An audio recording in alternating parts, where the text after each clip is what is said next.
Just the microphone for any reason. Only this part of it moves, He's from the not Lions, this part. right? So if you Ben, move the like Lions. this, whatever, to adjust. Okay, so now, I'm not going I think I have it. The handheld? I think Carolyn is probably going to start out, so she can start out up here. So where she should probably need to tell her. Right, right. Okay, Sue will just walk. Where's Carolyn at? You need to tell her to come here front, so you can tell her about this month. Okay. Is that everybody? Yep, that's Ellen, Tim, Bill, William, Danielle, Frank, Kevin O'Connor, and Sue Rizzo just came in. Where's Karen? Oh, we're here. Only this part of the I hear your phone. No, you don't. Here's my phone. Is it? I turned mine off. Is the sound off? only this part of Oh, right, it sounds. So if you need to adjust it, just this top part. Okay? Just move it like this. And is your sound off on your phone? Yes, I did. Okay. Thank you. And then if you would just hand this down here to me. Do I start? Yep, you start. I cannot stand up for over an hour. Oh, why would you? I'm locked.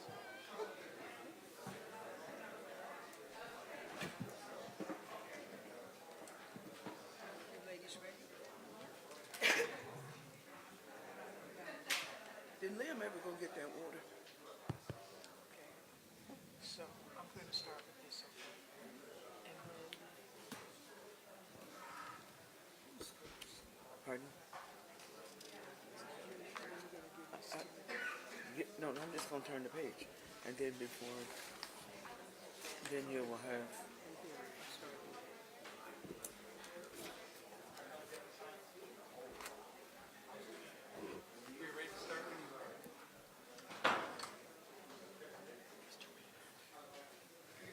Good evening, everyone. Thank you so much for being here this evening.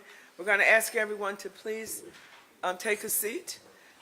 Make yourself comfortable. You want to make sure that you're sitting straight and comfortable, so that as you get information, that it will register with you the same way that it's going to be delivered by these wonderful panelists that we have here. I'd like to welcome you to our second Community Roundtable, sponsored by the Legislative Black Caucus, also known as the LBC. My name is Dr. Carolyn McLaughlin, and I'm the chair of the LBC, and I'm happy to welcome you all here tonight. The LBC is a legislative voice for underrepresented communities in the Albany County, and there's a particular focus on BIPOC communities, that is Black, Indigenous, and people of color. And we're only one of two organizations such as this in upstate New York. And so tonight, this is just one of many events that, I'm sorry, they told me one thing and I did the exact opposite. But but this is just one of two things, one of several things that we do throughout the year. The caucus has sponsored Black History Month program. Most recently, we had a roundtable discussion on public safety, Juneteenth, and we also sponsor an annual Martin Luther King food drive. So we do a number of things, and we're trying to educate the community about the caucus. And this is just another opportunity to do that with this second roundtable, where we're bringing together public officials, residents, community experts, and leaders to talk directly about issues that are affecting us here in Albany County. And our talk tonight, it will be focused on housing in Albany County, and especially in communities of color. Starting with redlining, equitable and affordable housing, all of this has been a core issue for Albany County for decades. With its housing agenda, the legislature is taking the lead in addressing this crisis, and community input is crucial for us to move forward successfully. That's why I'm so happy to see so many of you from different areas of the community here tonight. There's much to discuss, but again, I welcome everyone joining us in person and online tonight, and I encourage you to remain engaged by speaking to us on social media and on various accounts on our screens around the room. Now it is my pleasure to invite the Deputy Chairwoman of the Albany County Legislature, Wanda Willingham, to kick off tonight's discussion.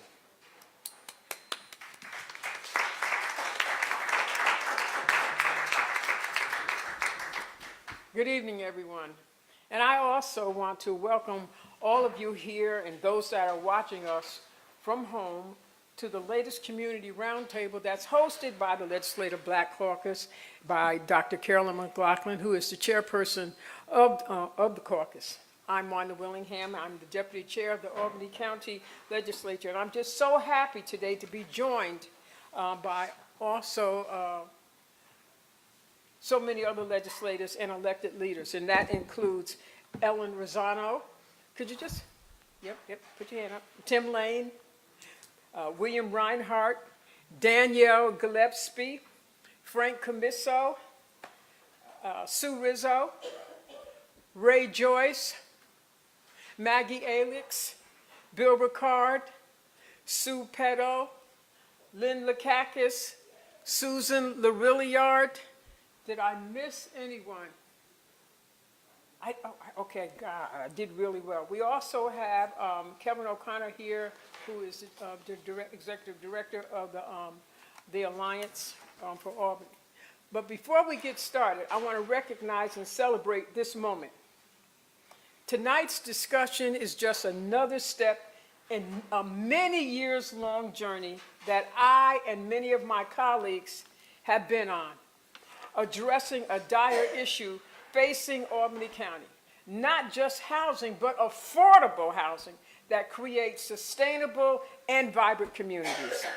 And I say another step because we intend on hosting more of these discussions with developers, lawmakers, and other industry experts to make sure we have a full picture of what Albany County needs to support its residents. Beyond meetings, the legislature is also taking action to directly help residents through our holistic housing agenda.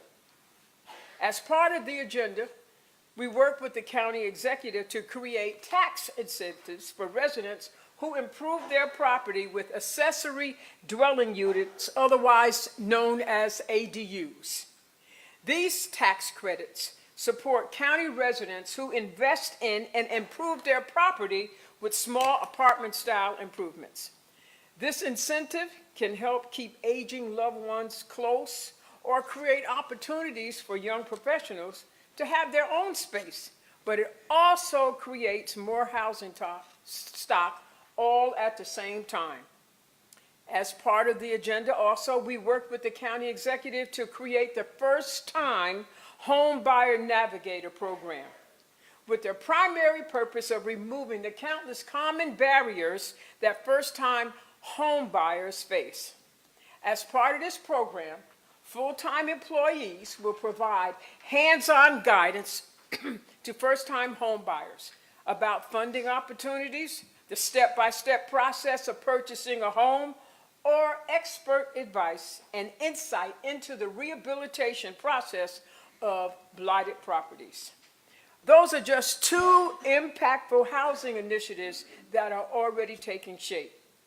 But tonight is our headline project, and it's our blockbuster, as we say, and this is our biggest hope. We aim to take the $1 million the legislature allocated for housing in last year's county budget. And I want to thank Sue Carter and some others here in the room who came in front of the legislature last year when we were trying to make sure that dollars were set aside for housing. And so this will increase its impact, this $1 million, we hope, 10 times more. We have a new local law that will make affordable housing a governmental purpose in Albany County and pave the way for the creation of a revolving loan fund. And we're particularly excited to talk about this evening. I think it will be a game changer here in Albany County, and that's just a teaser for the moment. More on that in just a little bit, but since we have a short window of time this evening, And we have a collection of these brilliant women right here. Let's meet our panelists. First and foremost, I want to thank you for joining us this evening, and we're going to start with Sue Kotler. She leads the Affordable Housing Partnership here in Albany. Their goal is to strengthen neighborhoods and the financial independence of residents through advisement, financial resources, community organizing, and collaboration. They connect over 1,000 households a year to financial resources such as down payment assistance, good loan products, and energy efficiency programs. So, Susan, if you don't mind, could you just share a little bit about your history of working in housing in Albany County? So I'm probably the oldest person in the room, and I've been doing it for a while. But the partnership got organized to help provide affordable mortgage loans to first-time home buyers back in the day when interest rates were 10%, right? So we were offering, I think, 7.5%. Very exciting. But we've evolved over time because realizing that just good mortgages was not enough to down payment assistance, helping people improve their credit scores so they can qualify for great loan products, and really helping people get prepared. In addition to that, working closely with the Albany Community Land Trust, and I'm really glad some of my colleagues are here, Valerie Alexander Mosley, to help get good housing available for our first-time home buyers, and particularly focus on a target block approach. All right, thank you, thank you. Our next panelist is Arlene Way, who leads the Arbor Hill Development Corporation, which helps residents in Arbor Hill, North Albany, and all the way through to the West End with revitalization, quality of life issues, rehabilitation efforts, and pipelines to higher education. Arlene, the same question. Could you share a little bit about your history of working in housing here in Albany County? Well, I've been involved with housing in Albany County, I guess since 2015. Yeah. Not my original plan, but I was on the board of the Arbor Hill Development Corporation, and through circumstances, I found my way to being the director of the agency. And it's been an honor. I cannot say how important it is for me to be on the ground working with my community. I work, live, and worship in the communities that I serve. So it's just been an honor to be here, been an honor to be of help, and I look forward to doing whatever I can to help others. All right, thank you very much. Finally, we have Sandra Young, who leads the Albany Housing Coalition. With the mission to end veteran homelessness, the coalition provides compassionate and comprehensive support to hundreds of homeless veterans through secure transitional housing, permanent housing, Section 8 housing vouchers, and ongoing assistance. Susan, just as with the others, could you share a little bit about your history of working in housing here in Albany County? So I have been working in affordable housing for about the last 18 years, 8 of which have been here in Albany County. I've only been with Albany Housing Coalition for a year. Prior to that, I was with Catholic Charities Housing Office. Definitely a need here in Albany County for affordable housing. All right, thank you. So excellent. And thank you, and most importantly, again, welcome. So I'm excited to hear your insights tonight, and since we are on a tight time table, let's get right into things. To let everyone in on a little bit of a secret, we have met and spoken with all of our panelists previously about housing, especially affordable housing here in Albany County. During those conversations, you have all told us about programs that are unique to your individual organizations. So here's the first question, and we're going to start with Sandra. Can you take us through some of the details of those programs and how they address specific needs in Albany County? And Sandra, since your organization focuses on veterans, could we start with that, with you? Sure. So we have a number of programs here in Albany County. We have a transitional housing program, so we're transitioning veterans from homelessness, preparing them to become housed. For some of them, we have 2 different programs. One is like a 90-day quick program. The other one, they can be up to 2 years.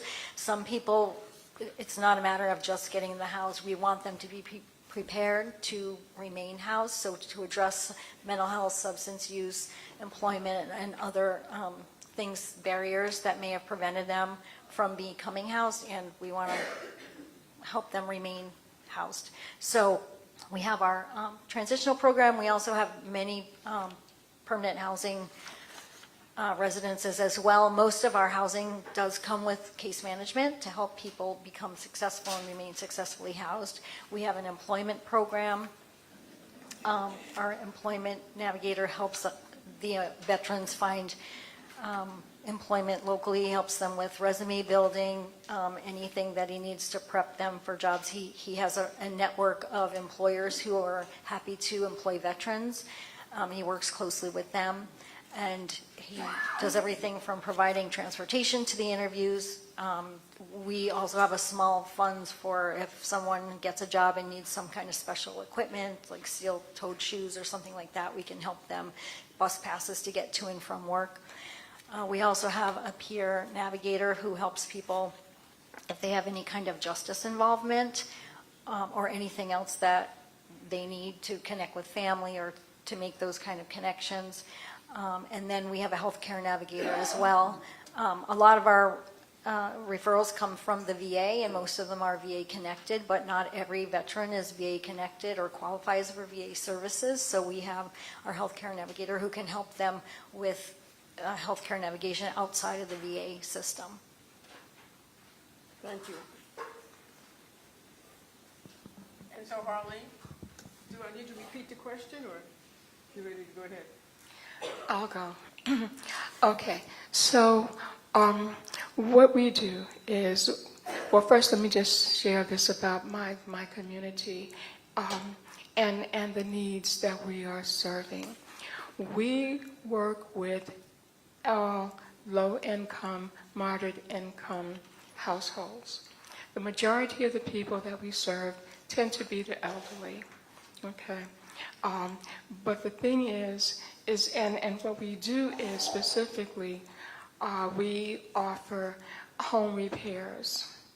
The thing is that the work that we do is critical to homes not, I guess, falling into blight.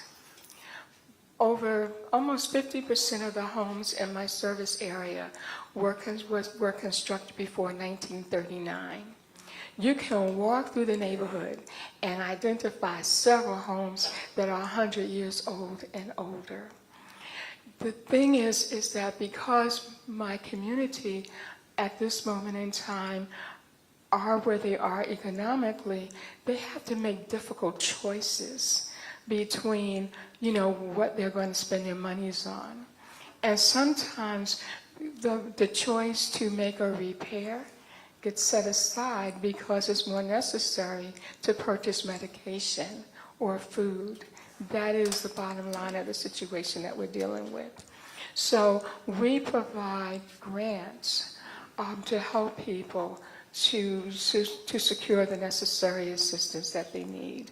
We provide technical assistance. We send people into the home to identify what work needs to be done. And we help identify contractors who have the capacity to do that work. We help with that. We assist with the application process. We meet people wherever they are in terms of their needs and make it happen. The other thing is that we have on staff a trauma-informed social worker, because we never know what we're going to encounter when we go into the home.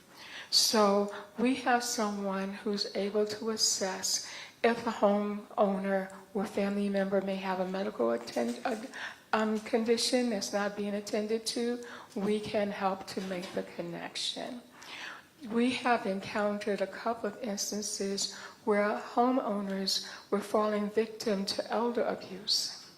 Okay, and so we've been able to identify that and help to develop a strategy for getting assistance in resolving that situation.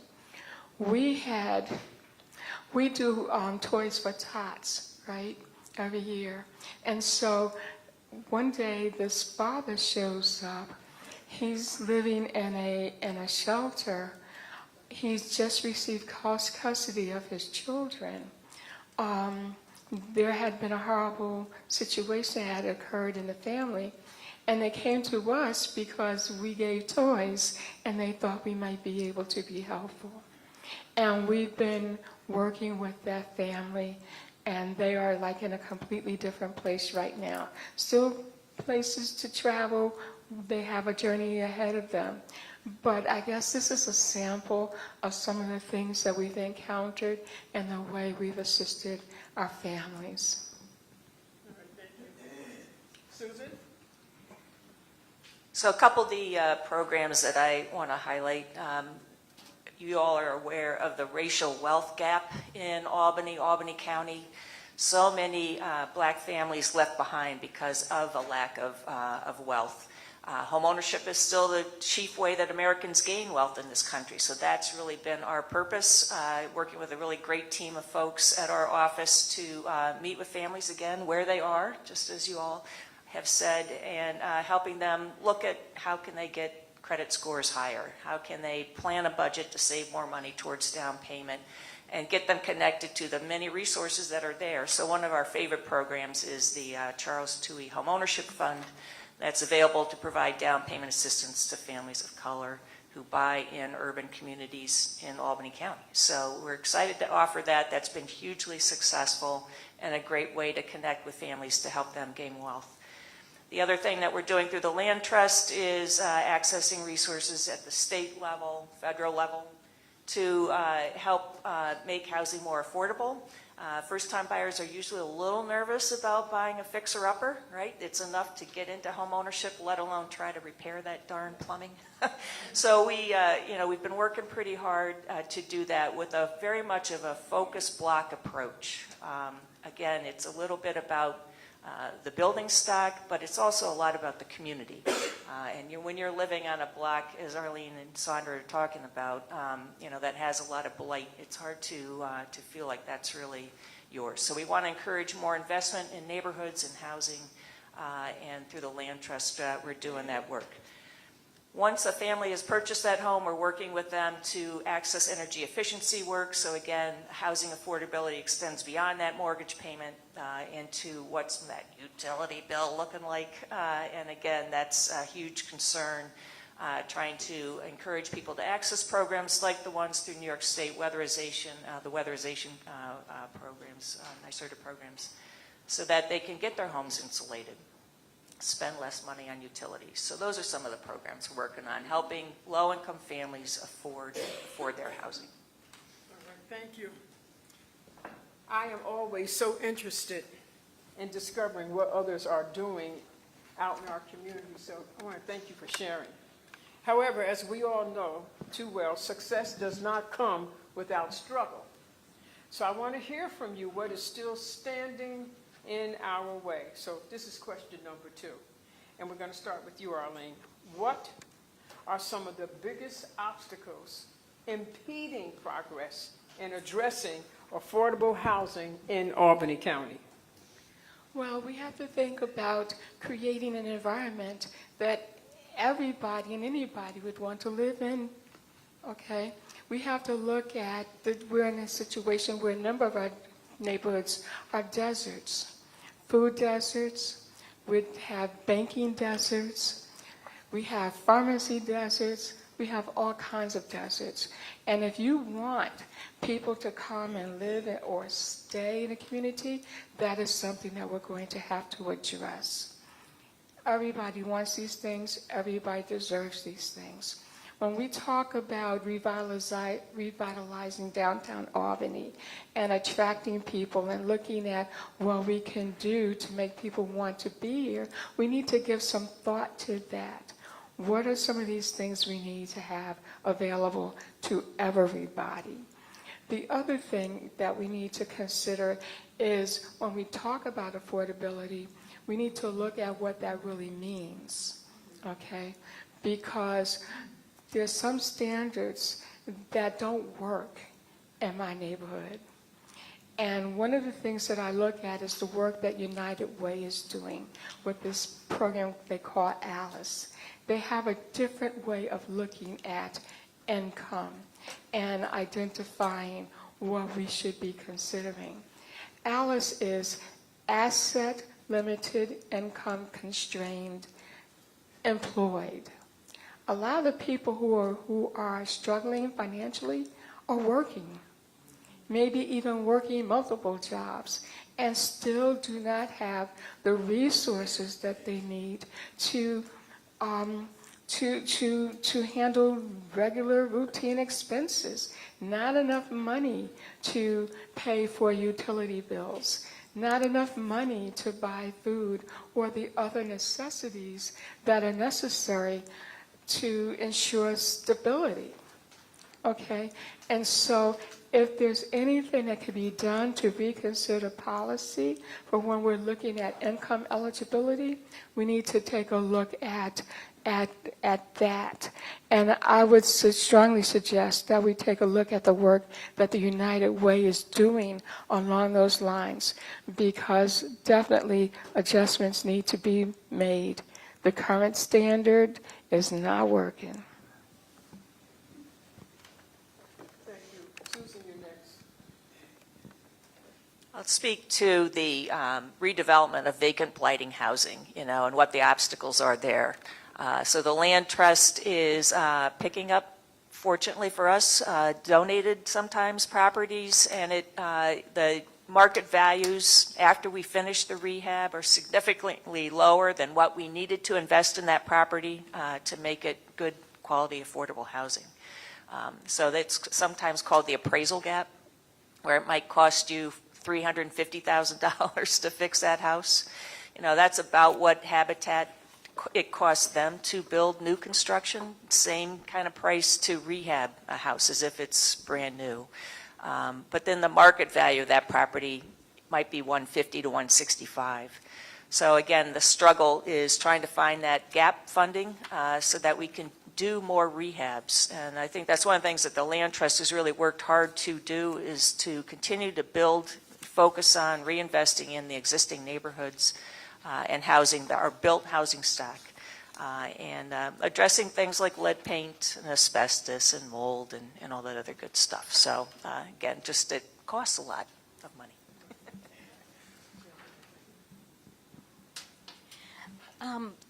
I would agree with both these ladies. We've done some development at Albany Housing Coalition. We recently opened 6 units on Clinton Avenue, and it was through COVID and some other things, many years in the making, and millions of dollars for properties that probably are certainly not worth that.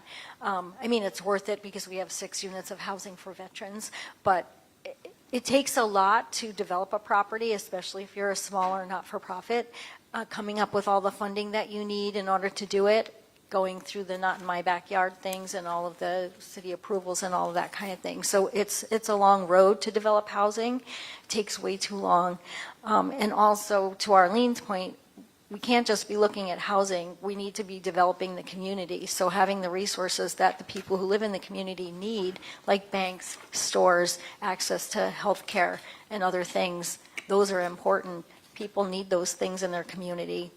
And a lot of the people that are living in affordable communities, they might not have transportation and other things to get them outside of that community for those things. I know I don't want to have to take 2 buses to the grocery store and carry what I can home. So those are very important things. And the other thing I think is we have to revamp our system, because if you are a lower income person in the 30% AMI, you don't have the money for rent, and some of the parameters around that, and also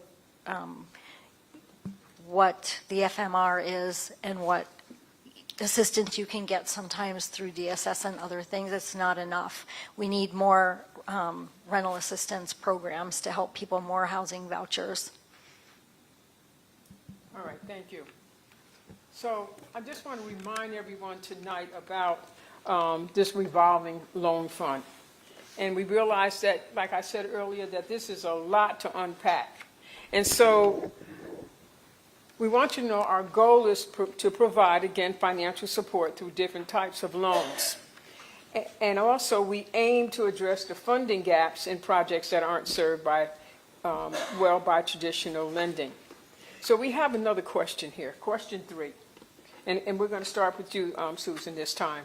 And the question is, since this revolving loan fund is a new idea and just starting out, what advice would you give our administration team on what should be our top priorities? I know you've had a lot of experience working with housing funding.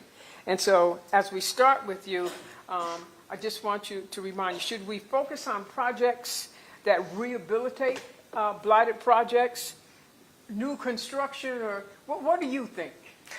Yeah, so we do have to take the all of the above approach, but I do have I have a pet peeve right now. So we work with first-time home buyers, and they struggle with enough money for down payment, right? That person that earns the median income in Albany cannot afford the median priced house that's available in the county, right? So how do we make that work? Down payment assistance would be hugely helpful. People are buying houses in need of a lot of repair because they meet their price point, right? And that's a scary place to be, I already said.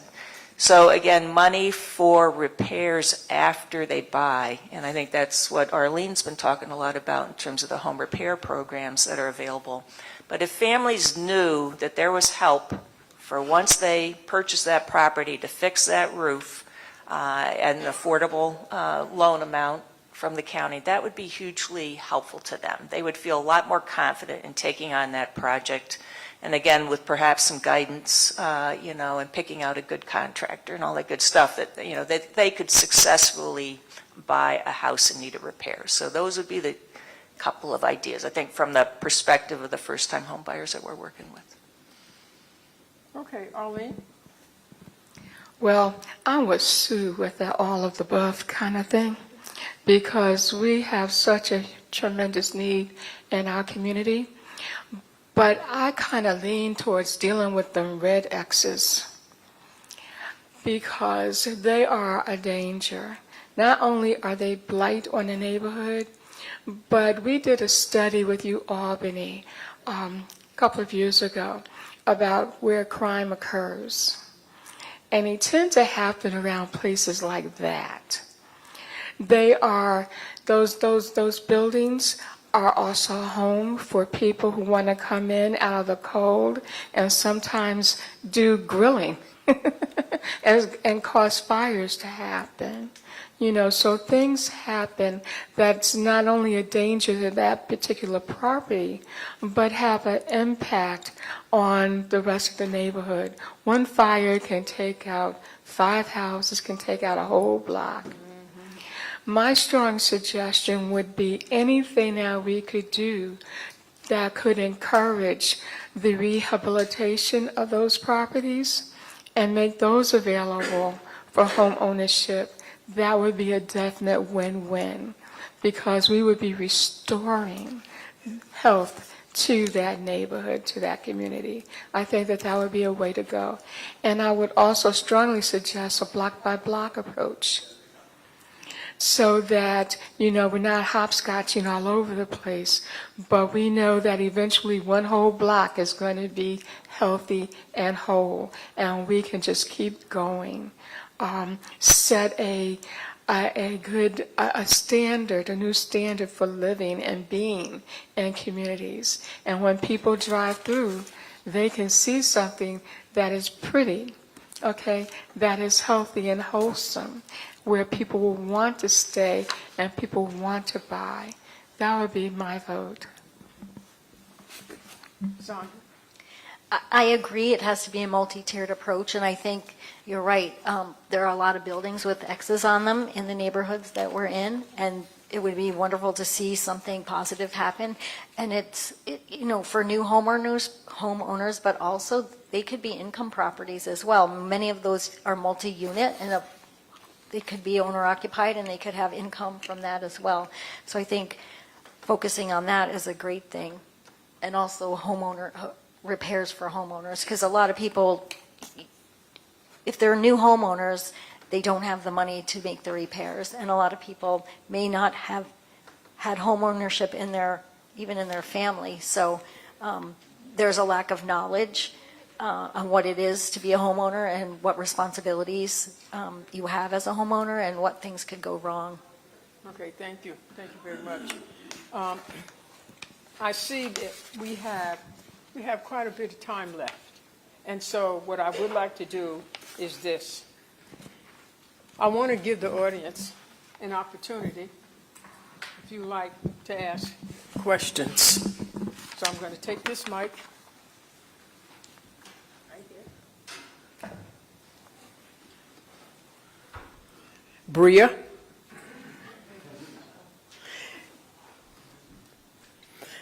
Now, the first thing I'm going to do, I'm going to ask if you're allowed to speak. Don't speak longer than the panelists, please. The second thing is, I either want you to ask a question or make a comment, not both, okay? So, and I'm saying that because I want to give as many people in the room as possible an opportunity to voice their opinion. You're going to get 2 minutes, and when the 2 minutes is up, Bria shall hold up a sign, I don't know where she went, but she will hold up a sign, okay, that lets you know that your time is up. So those of you that wish to ask a question or make a comment, raise your hands now. Okay. All right. Hold on a moment. Say again? We might not get to everybody. Okay. Maybe you want to try to make it a minute if you want to be nice to your the rest of the people in the audience, okay? Hi, good evening. My name is Denise Thomas, and I live out in North Albany. My question is, when first-time home buyers, they get this new home, they're very excited. Now there's a contractor that comes and takes their money. What happens to the individuals then? They lost the house, and now how does the agency who gave them the house help them get the house? So, like I said, my daughter had a house. She had a contractor. She went through one of the companies here in Albany, Land Bank Land Trust. What happened? We got a contractor, didn't know what he was about. We got a contractor, he robbed her, and now she doesn't have a house and her dream is gone. And this is a problem that we're facing here in Albany. You have contractors that are dealing in these programs who will come to these people and say, we are here to help you, and yet turn around and rob you. There's another woman in my neighborhood that happened to her the same way. So what is your organization going to do in regards to collaborating with contractors who are going to be honest with people who want to be first-time homeowners? I mean, she now has no dream to want a house anymore, and it's very sad. And myself is a homeowner twice, and I bring it to my family to become homeowners. Right, so the home repair program that we have right now is something where we are supervising the contractor. So we weren't involved, I don't believe, with the contractor that was, at least not our agency, that worked on your daughter's home. That's just not a great story. But we have an architect on board. We have a construction supervisor that monitors the work that's being done when people go through the home repair program that we do currently have, to just avoid exactly that. And we try to hire good people who can supervise contractors and not let people get ripped off like that. So we do have a foreclosure prevention program, and that is something where we do sit down with families to help them negotiate with their lender to try to keep the house, if that makes sense. Not always does it, like in tragedies like that. All right, thank you. Hands?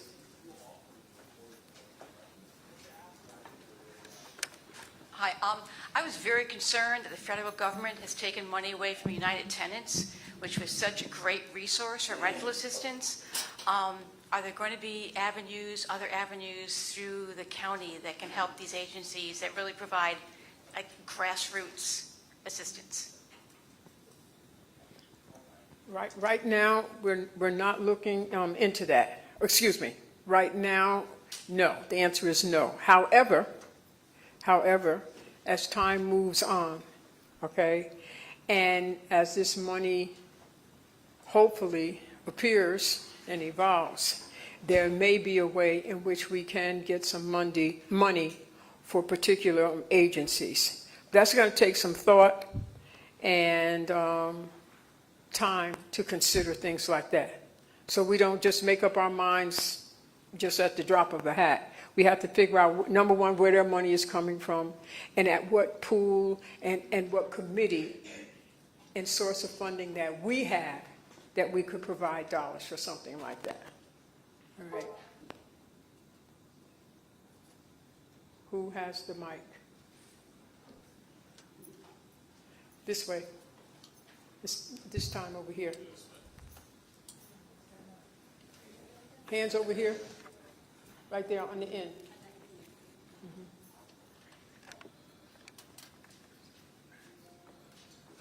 I'm not one for speaking in groups, but my name is Sandra McKinley, and I work. And I'm trying to go through the land trust to get a home. And the rules are okay, you know, you got to save a certain amount a month, you know, to get this help. But what happens when, I call myself the working poor, because by the time I pay rent, gas and light, car insurance, all these other bills, I really don't have anything left. And then saving the money, life happens that you have to dip in it, so now you done failed saving that money for the month. So is there any way that we at work can get assistance just by approving that we work, we pay our bills on time, we do this, we do that, to get assistance with buying a home? So you might be referring, we have a small match savings program where we're helping, if you save $1, we give you $3 towards down payment. It's not enough money, I know, to help you with down payment. So we are trying to leverage other resources like the Reparative Housing Justice Fund for that. But we recognize everyone has setbacks. Everybody that we work with housing counseling has a setback. So it is a conversation, maybe we just extend another month to that match savings period. So we want to work with you, and you're not alone, as you know. Most families that we meet with are not in a great position to be able to save the kind of cash you really do need to have nowadays to buy. We're telling people if you can ideally have $10K towards home purchase, then you're finally in a good position. Well, that's pretty darn hard, to do. So. Over here. Right here. Right here. Second row. I so appreciate the work that you folks do. You are on the front line of what is not just a moral issue, but a macroeconomic one affecting the health of the entire city. The question that I have is the extent to which the work that you're doing is on the radar of the state apparatus. And I ask that because there's a California consultancy that's currently getting $1 million to hold workshops as to what to do with a $200 million investment in downtown Albany. Whereas it seems to me that the answers are laid bare and manifest right here. And so I can't help, I guess, but be infuriated about, for example, the projects they're talking about when, for example, the blighted buildings that you reference have a direct impact on me as someone operating a business in Albany and also potentially affecting future customers.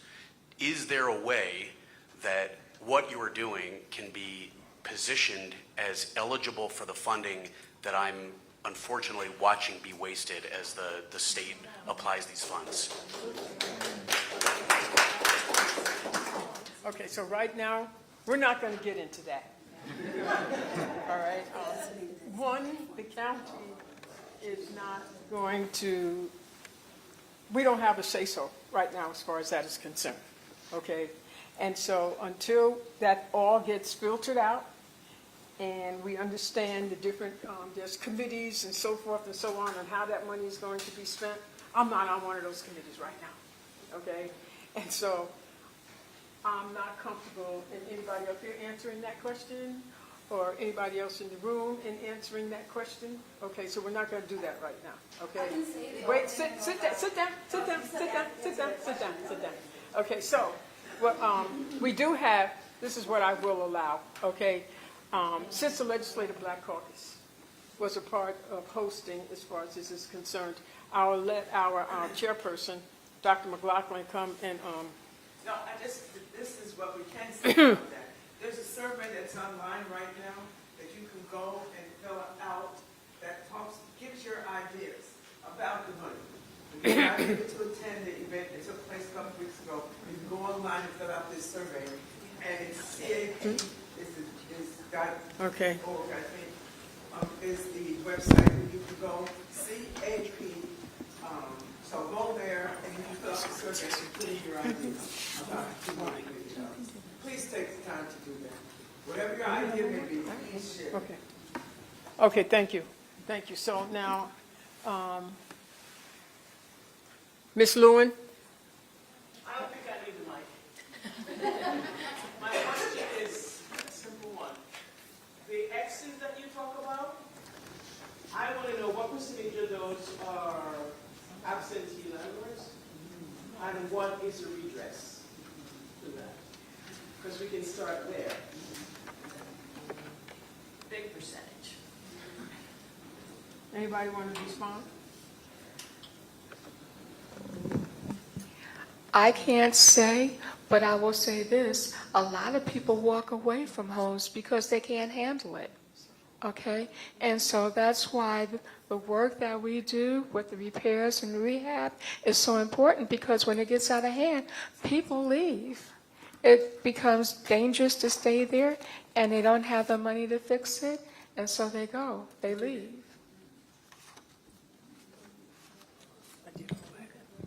Okay. All right, so now in the back, in this, right here in the corner, Ms. Williams? Ms. Williams?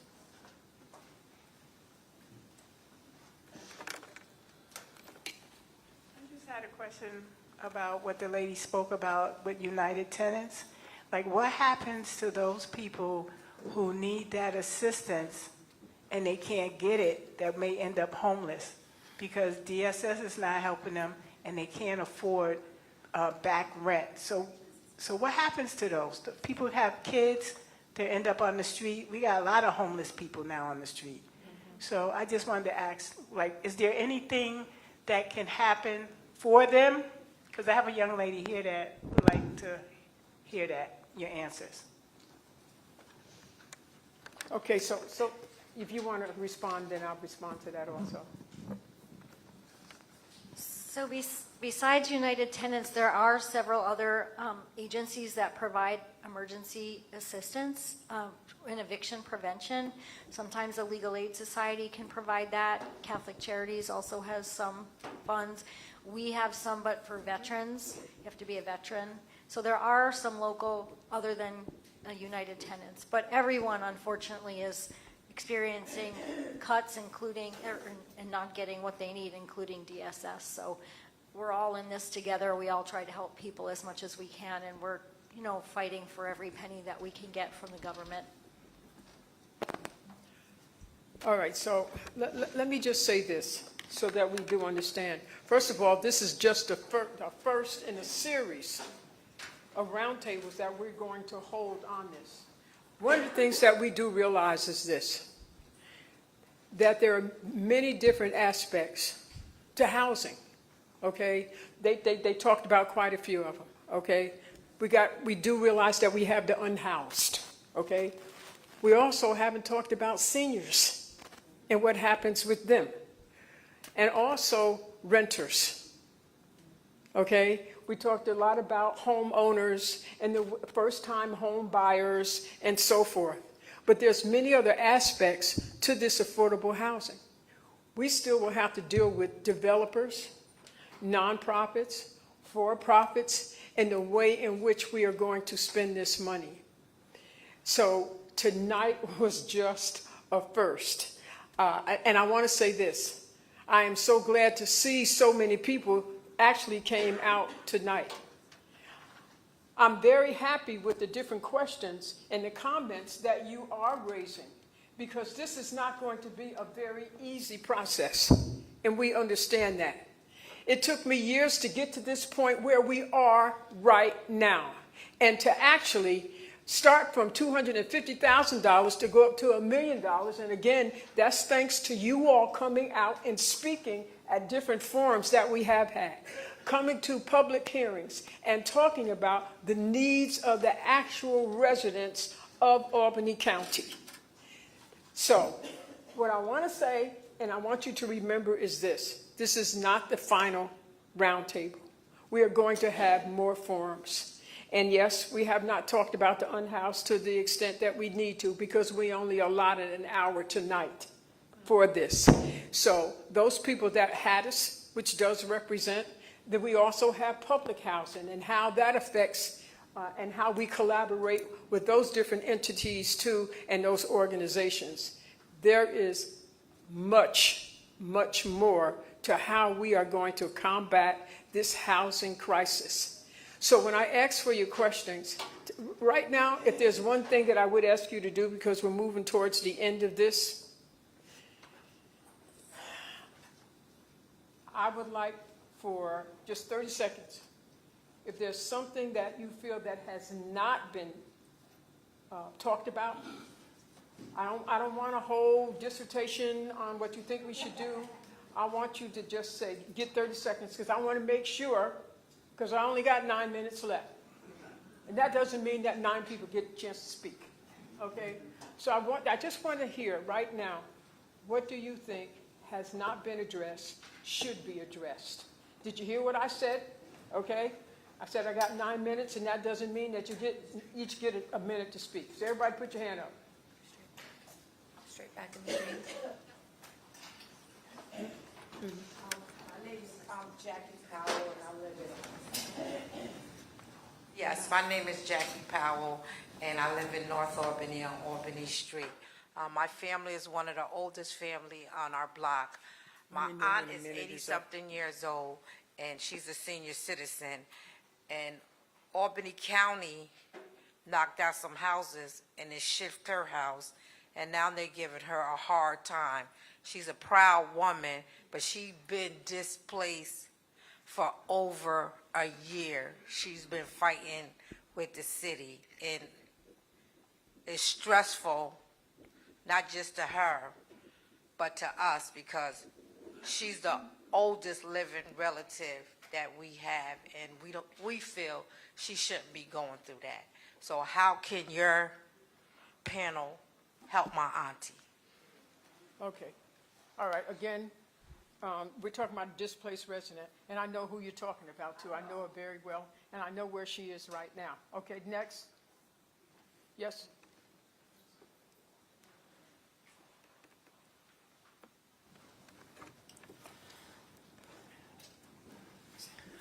Hi, my name is Rose.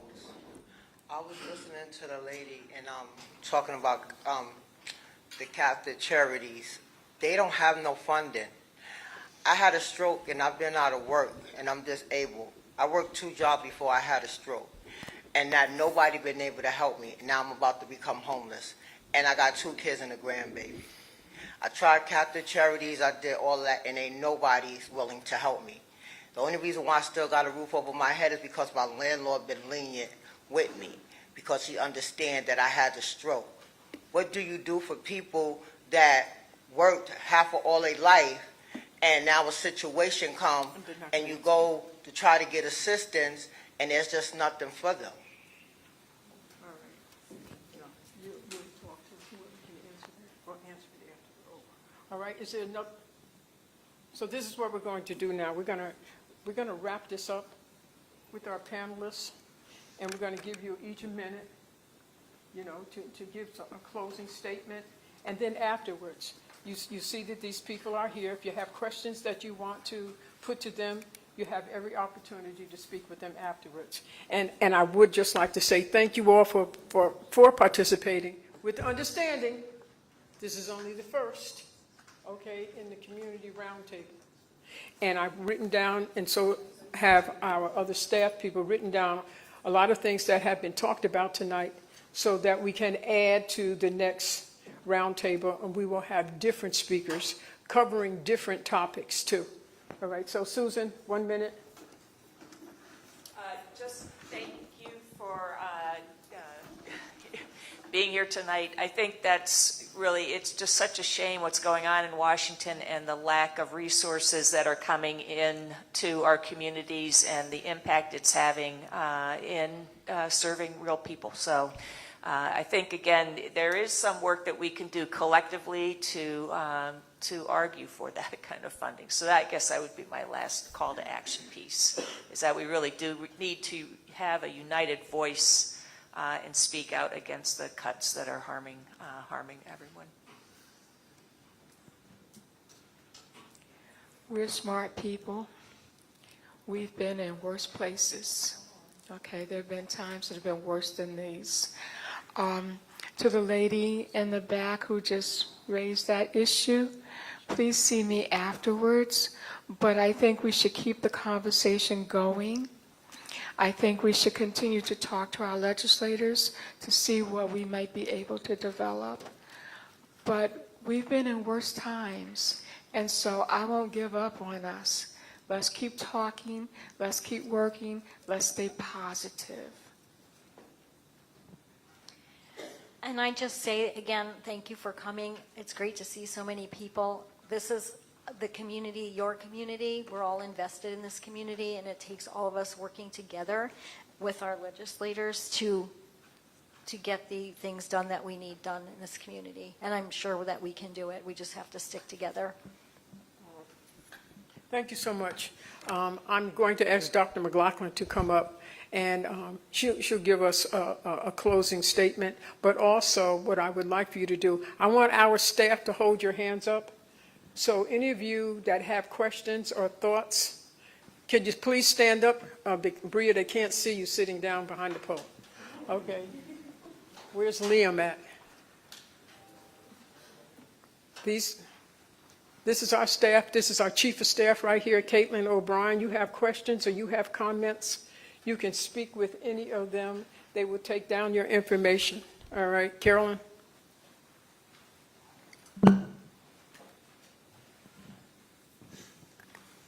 I just want to say thank you to everyone for being here and providing your input.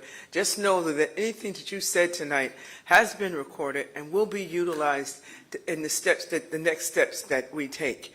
It's so important that we hear from you, that it's not just top down, but it comes from the people. And what you have shared with us tonight, I think you will see that we heard you with the next initiatives that we come out. Look forward to continuing to share the Legislative Black Caucus with you so that then you can be a part of any decisions that we make. Thank you so much, and we appreciate the time and energy that you took to share with us this evening.